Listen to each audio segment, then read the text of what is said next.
February 8, 1945, Peenemünde, Nazi Germany's most secret weapons facility. A man weighing 38 kilograms is about to steal a bomber. A Heinkel He 111, 2 engines, wingspan of 74 feet, a machine designed for trained pilots with months of instruction. Mikhail Devyataev has never sat in a Heinkel cockpit, never touched German controls, never read German instruments. He's a Soviet prisoner of war, number 104534, a walking skeleton in striped rags who hasn't eaten a full meal in 8 months. His arms are so weak he can barely lift them above his shoulders. In exactly 47 minutes, this dying man will climb into the pilot seat of a Nazi bomber, start both engines, taxi past armed guards, take off from one of the most heavily defended airfields in Germany, and fly 300 kilometers across enemy territory while being shot at from the ground and the air. The Heinkel He 111 requires 50 pounds of force to pull back the control column during takeoff. Devyataev weighs 84 pounds total. He will attempt this escape with 9 other prisoners, men so starved they've forgotten what strength feels like, men who know that capture means immediate execution. They have no weapons, no tools, no map, no radio, no training on German aircraft. What they have is one Soviet fighter pilot who refuses to die in a concentration camp. This is the story of the most impossible escape of World War II, and the reason the Soviet Union tried to bury it for 12 years. July 1944, 6 months earlier. Lieutenant Mikhail Devyataev banks his Yak-1 fighter through anti-aircraft fire over Lviv. 17 confirmed kills, 2 orders of the Red Banner. One of the best pilots in the Soviet Air Force. A German Focke-Wulf catches him from above. Cannon rounds tear through his engine. The Yak shudders and drops. Devyataev bails out at 2,000 feet. German soldiers are waiting when he lands. They transfer him to a POW camp, but Devyataev can't stop being a pilot. He tries to escape, gets caught, tries again, gets caught again. After his 3rd attempt, the Germans reclassify him, no longer a prisoner of war, now a dangerous subversive. They send him to Sachsenhausen, a Nazi concentration camp, 30,000 prisoners, gas chambers, death rate of 800 per month. Devyataev arrives in late summer 1944, a decorated fighter pilot reduced to a number, 104534. Prisoners work 12-hour shifts. They receive 700 calories per day. Average survival time is 4 months. You work until your body consumes itself. Then you die. Devyataev watches men collapse around him, watches the smoke rise from the crematorium every night. He decides he will not die here. But how do you escape from a Nazi concentration camp? Electrified fences, machine guns, deep in German territory, no papers, no language skills. Then, in October 1944, the Nazis solve his problem. They need workers at a secret facility, prisoners with technical skills. Devyataev volunteers. He has no idea where they're sending him, but anywhere is better than waiting to die. Peenemünde, island of Usedom, Baltic Sea coast. The prisoners arrive at night. In the morning, Devyataev understands where he is. Rockets rise from the ground like giant bullets. Peenemünde is Nazi Germany's most advanced weapons research center, the birthplace of the V-1 and V-2 missiles raining terror on London. Devyataev is now a slave laborer at the airfield adjacent to the rocket facility, but he notices something else. Airplanes, Heinkel bombers on the tarmac, Messerschmitt fighters taxiing to runways, transport planes landing constantly. Devyataev watches everything: flight schedules, which aircraft are fueled, which guards patrol where, because he's not a slave laborer. He's a fighter pilot with 17 kills. Put him in any aircraft and he becomes dangerous. The problem: German planes are different. The Heinkel He 111 cockpit has over 100 switches labeled in a language he can't read. His experience is single-engine fighters. The He 111 is a twin-engine bomber, heavy, complex, unforgiving, but the average prisoner at Peenemünde survives 8 weeks. He's been there for 3. He starts studying. Every work detail becomes reconnaissance. He watches mechanics service engines, watches pilots run pre-flight checks, memorizes movements, matches instrument positions to functions through observation. One aircraft keeps appearing, a Heinkel He 111 with markings GA on its fuselage, always fueled, always ready. It belongs to the deputy commandant, kept in constant readiness for urgent flights. Devyataev picks his target. Now he needs a crew. Concentration camp prisoners don't trust easily. Everyone is desperate. Everyone will do anything to survive. The guards deliberately use prisoner informants, report on escape talk, get extra food. The system destroys solidarity. Devyataev needs people he can trust absolutely. People strong enough to help. People with nothing left to lose. He starts with Ivan Krivonogov, Soviet POW former sergeant, big man, even after months of starvation. Krivonogov has already attempted escape twice from other camps. He's been beaten nearly to death both times. He doesn't care anymore. Death from escape or death from exhaustion. At least escape is faster. Through Krivonogov, Devyataev recruits others, slowly, carefully, testing each man with small conversations before revealing anything about the plan. Vladimir Sokolov, tank mechanic captured at Kursk, understands engines, might be useful with the Heinkel's systems. Mikhail Yemets, infantry soldier, small and quick, good for anything requiring stealth. Pyotr Kutergin, artillery observer, calm under fire, the kind of man you want beside you when everything goes wrong. One by one, Devyataev builds his team. 9 men in total, plus himself. 10 desperate prisoners planning to steal an airplane. The odds are absurd. They have no weapons to overpower guards, no tools to access the aircraft, no detailed knowledge of the airfield's security protocols. Devyataev's plan relies on one factor: surprise. No prisoner has ever tried to steal an aircraft. It's considered impossible. The guards don't defend against impossible attacks.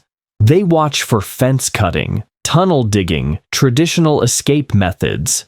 They don't watch the aircraft. The plan is simple in concept, terrifying in execution. Step 1. Eliminate the guard, quietly, take his uniform. Step 2.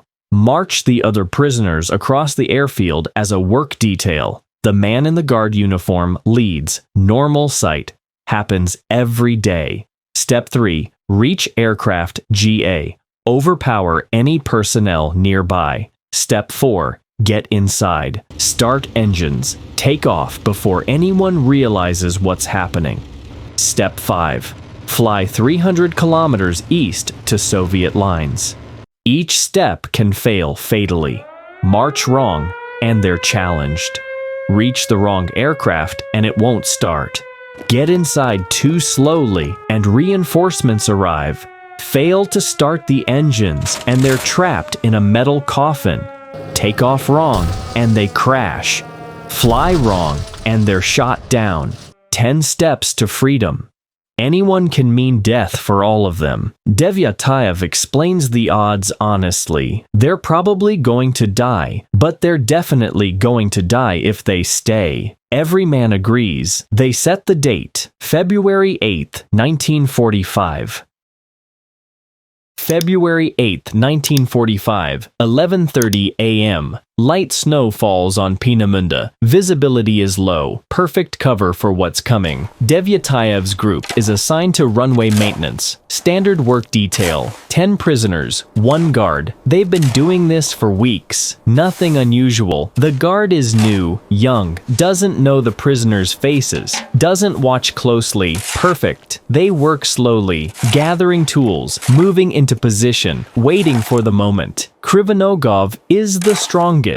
At 12:15, the guard steps into a drainage ditch to relieve himself, hidden from the watchtowers, alone with the prisoners for 30 seconds. Krivanogov moves, a shovel rises, falls. The guard drops without a sound. They strip his uniform quickly. Ivan Krivanogov puts it on. It doesn't fit right, too tight across the shoulders, but from a distance, in the snow, it will pass. Now they're a work detail with a guard escort. Normal, expected. Krivanogov barks orders in rough German. The other 9 prisoners fall into line. They march toward the airfield, heart pounding, eyes fixed forward, every step bringing them closer to either freedom or death.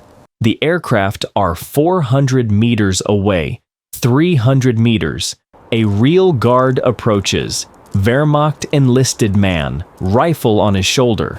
Devyataev's group keeps marching. Krivanogov shouts something unintelligible.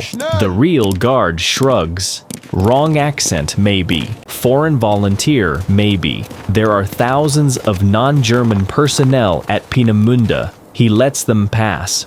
100 meters. Aircraft GA sits on the tarmac. 2 German mechanics work nearby, routine maintenance. The engines are cold, but the fuel tanks are full. This is it. The group approaches the aircraft. Krivanogov gives a command. The prisoners scatter toward the Heinkel as if assigned to work on it. The mechanics look up. Confused. They weren't expecting a work detail. Before they can speak, Kutergin and Yemets are on them, fists and elbows. The mechanics go down, unconscious. Devyataev runs for the cockpit. The door is unlocked. He climbs inside. The instrument panel stretches before him. 100 controls he's never touched. Labels he can't read. Systems he doesn't understand. He has perhaps 3 minutes before someone notices the fallen mechanics. Mikhail Devyataev, concentration camp prisoner, number 104534, weighing 38 kilograms, sits down in the pilot seat of a Heinkel He 111 bomber and tries to remember how to fly.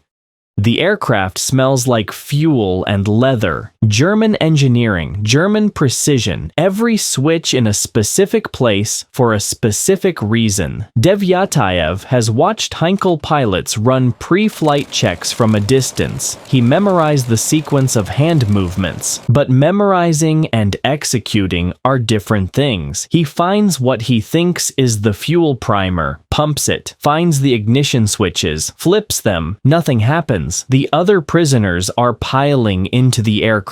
9 men crowding into a space designed for 5 crew members. They don't know what's wrong. They just see Devyataev sitting frozen in the pilot's seat. "Start it!" someone hisses. Devyataev is missing something, a step in the sequence. Something the German pilots did that he didn't understand. Battery switch. He scans the panel, finds something that might be it, flips it up. The instrument lights flicker on. Now the ignition. The left engine coughs, sputters, catches. The propeller begins to spin. The right engine next. Same sequence. Fuel, prime, ignite. Both engines running, but they're not out yet. Devyataev has never taxied a twin-engine aircraft. The steering uses differential braking. Press the left brake to turn left, right brake to turn right. Get it wrong and you spin in circles. Get it really wrong and you flip the aircraft. He releases the wheel brakes. The Heinkel begins to roll. Too fast. He's heading toward another parked aircraft. He stamps on the left brake. The bomber lurches, slews sideways, almost tips. The prisoners in the back are thrown against the walls. Someone curses. Devyataev finds a balance. Gentle corrections. Let the aircraft find its path. Behind them, someone finally notices what's happening. Shouts in German. An alarm begins to sound. They're 500 meters from the runway threshold. 400. A truck appears from behind a hangar. Soldiers in the back, racing toward the taxiing bomber. 300 meters. The truck is gaining. If it reaches them before they take off, the soldiers will shoot through the cockpit windows, or shoot out the tires, or simply ram the aircraft. 200 meters. Devyataev reaches the runway, turns the bomber to align with the center line. The truck is 100 meters behind. He pushes both throttles forward. The Heinkel He 111 weighs 14,000 kilograms fully loaded. It requires 400 meters of runway to reach takeoff speed, and it requires the pilot to pull back the control column with 50 pounds of force to lift the nose off the ground. Mikhail Devyataev weighs 38 kilograms. He cannot lift the nose. The Heinkel is racing down the runway at 140 kilometers per hour. Devyataev pulls the control column toward his chest. It doesn't move. He's not strong enough. 8 months of starvation. His muscles have consumed themselves. He can't generate the force required to rotate the aircraft. Behind them, the truck has reached the runway edge. Soldiers are jumping out, raising rifles. If the bomber doesn't lift off in the next 10 seconds, it will run out of runway and crash into the perimeter fence. Devyataev screams for help. 2 prisoners, Sokolov and Kutergin, stumble forward through the chaos. They grab the control column with Devyataev. 3 men pulling. The column moves, inches. Bullets crack past the cockpit. Someone in the back screams, hit or terrified, impossible to know. The nose rises, just slightly, just enough. The wheels leave the ground. Aircraft GA, a Heinkel He 111, carrying 10 escaped concentration camp prisoners, becomes airborne at 12:21 p.m. on February 8, 1945. They climb into the gray sky. Snow swirls around the wings. The airfield falls away below. For a moment, there is silence. Then Peenemunde's air defense batteries open fire. Anti-aircraft rounds burst around the Heinkel, black puffs of smoke, shrapnel pinging off the fuselage. Devyataev throws the aircraft into a banking turn, west first, to confuse pursuit about their intended direction, then north over the Baltic Sea, then east towards Soviet lines. The German anti-aircraft crews track them for 2 minutes. Then the bomber disappears into the clouds. Inside the aircraft, chaos. 1 prisoner is wounded. They have nothing to bandage it with. Someone tears a strip from his prison uniform and wraps the wound. The Heinkel shudders and groans. Devyataev doesn't know how badly damaged it is, don't know how much fuel they have, doesn't know exactly where they are. The aircraft has navigation instruments, but they're useless to him. Compass, yes, he can read that. But the radio equipment, the beacons, the German navigation charts, all meaningless without training. He navigates by instinct. East. Keep flying east. The front line is somewhere ahead. The altitude indicator shows 2,000 meters. The speed indicator shows 280 kilometers per hour. The fuel gauge shows something. Maybe half full, maybe less. He can't read German measurements. They've been airborne for 20 minutes when the weather clears. Below them, Fields, forests, roads with military vehicles, all German. They're still deep in enemy territory, at least 200 kilometers from the front. Devyataev pushes the throttles forward. Every minute of flight is a minute closer to freedom. 40 minutes in the air, the fuel gauge needle has moved significantly. Lower, they're burning through reserves. 50 minutes. Smoke begins trailing from the left engine, damage from the anti-aircraft fire finally showing.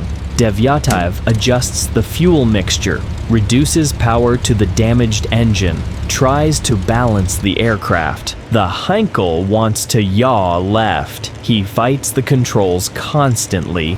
60 minutes. Below, the landscape changes. More shell craters, burned villages, the signs of recent combat.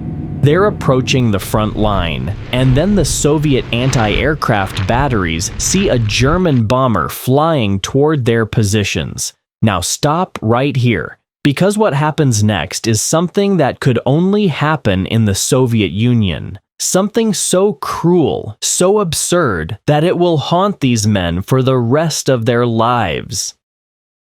Before we continue, if you're enjoying this story, please subscribe. It helps us create more content like this. Now, let's see what the Soviets do to their own heroes. They're flying a shot-up German bomber towards Soviet lines, and the Soviets are trying to shoot them down. Soviet anti-aircraft gunners see a Heinkel He 111 approaching their positions.